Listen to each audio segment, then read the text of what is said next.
Tendencia Legal.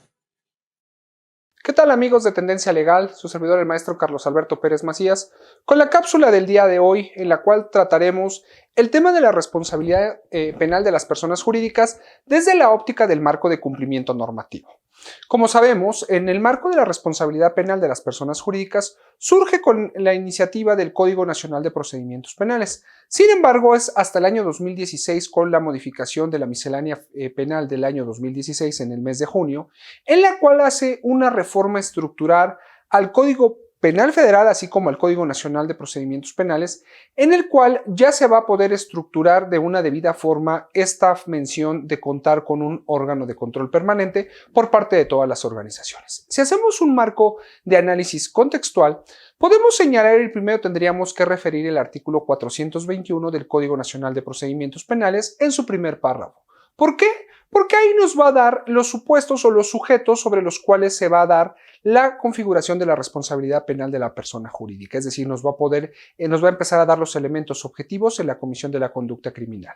Cuando nos refiere que una persona moral será penalmente responsable, principalmente cuando se lleve a cabo en su nombre, entendiendo en su nombre no solamente el marco de los apoderados legales. Sin embargo, si bien ellos están ahí inmiscuidos, no solamente se debe de pensar que ellos son las personas que actúan en su nombre.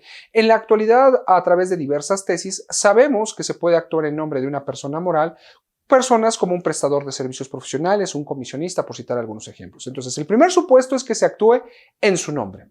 El segundo supuesto es que se actúe por su cuenta, es decir, por cuenta de la persona moral bajo un marco, una instrucción, como puede ser la propia función de un consejo de administración, un administrador único.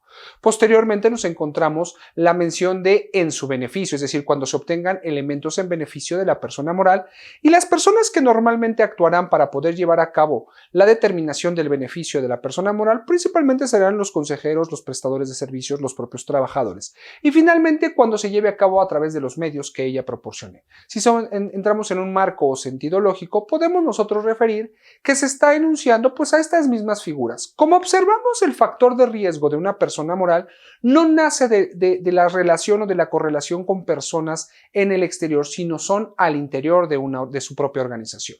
Adicionalmente nos dice entonces, atrayendo el propio texto, es actuando en su nombre, en su beneficio, por su cuenta y a través de los medios que ella proporcione, pero siempre y cuando no pueda acreditar que tuvo una debida observancia del control de su organización. Creo que ahí es donde nosotros podemos referir el punto fino en esta materia, porque es lo que nos va a dar el marco de estructuración. Es decir, ahora retomando, ¿cómo acreditar el debido control de parte de la organización?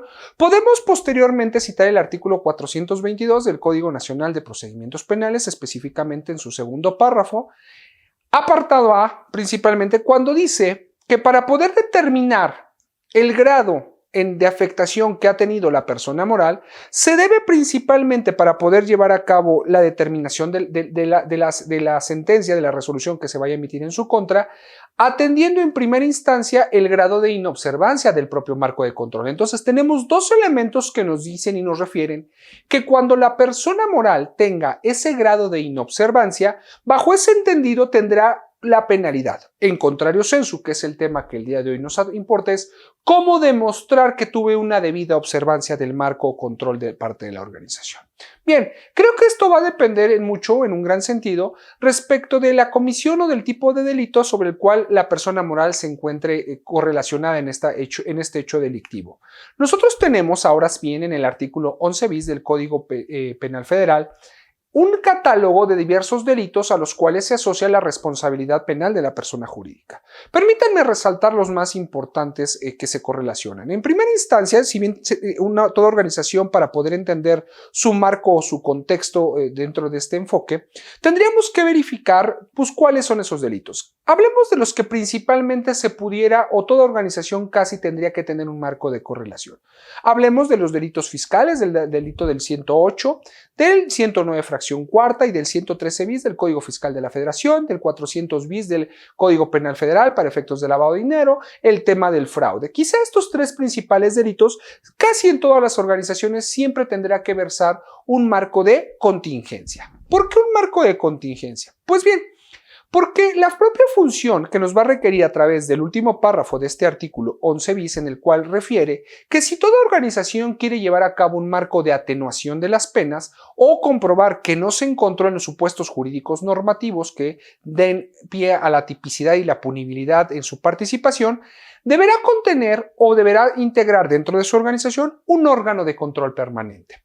Ese órgano de control permanente no nos dice cómo se debe de estructurar. Muchos lo hemos asociado a los temas de riesgo y a una unidad de riesgo, no solamente un marco de compliance. En otro video que por ahí tenemos, en el marco del compliance, hago la referencia y la volveré a hacer, en el cual para su servidor, el marco de cumplimiento normativo es corto si solamente lo queremos llevar a cabo e implementar en determinadas materias.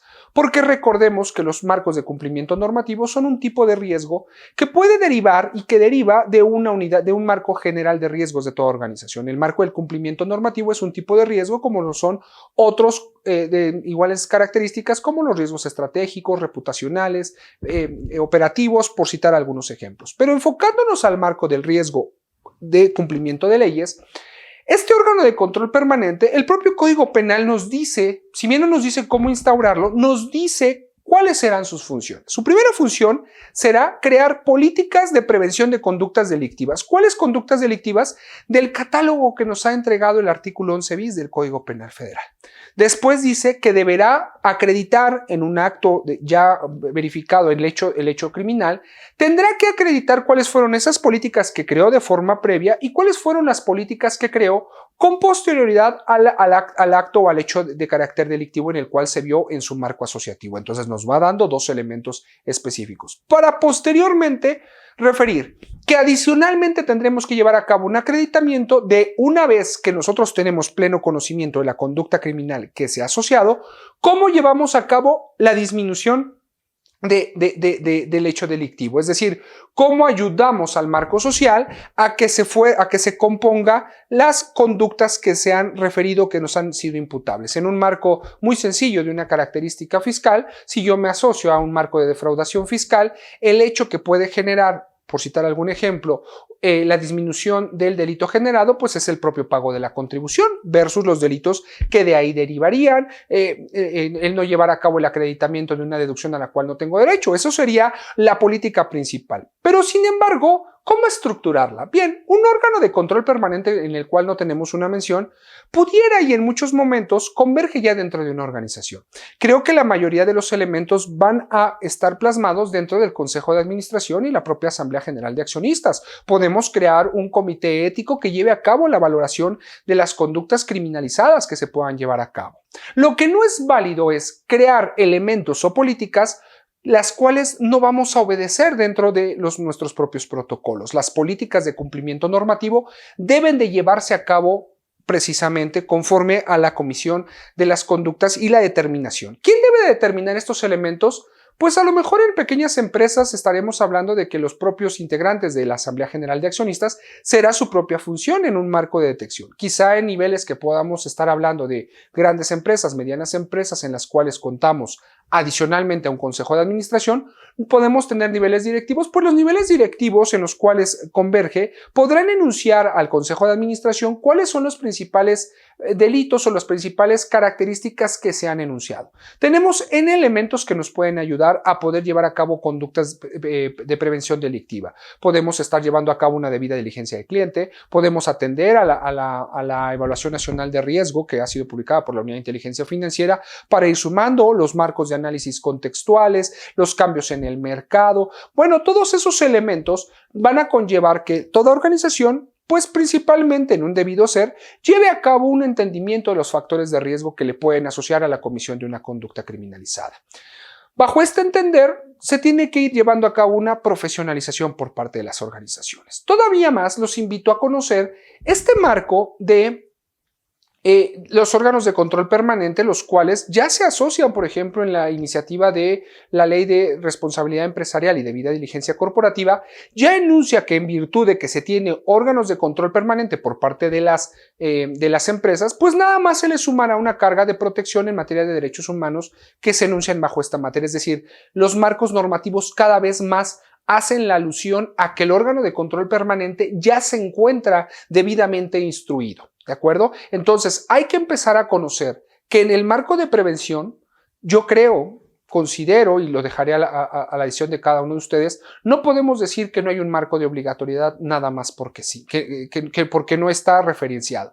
Creo que cuando nosotros llevamos a cabo marcos asociativos de los marcos normativos en materia de prevención por la determinación de la política criminal del Estado, pues veremos que sí es real. Un ejemplo de esta importancia de poder implementar estas políticas la podemos contener posteriormente en la Ley de Extinción de Dominios a través del artículo 15 en su última fracción, en la cual dice que si bien se tienen que acreditar en elementos de suficiencia, la última fracción también dice que también contarán todos aquellos elementos que por su marco normativo también sean aplicables al hecho que se está en estudio. Bajo este entendido, si yo estoy en un tema de delincuencia organizada, lavado de dinero, defraudación fiscal y tengo obligación de tener una política o más bien debo de contar con un órgano de control permanente que ayude a la disminución, eso también tendrá un marco de análisis en función, por ejemplo, de la extinción de dominio.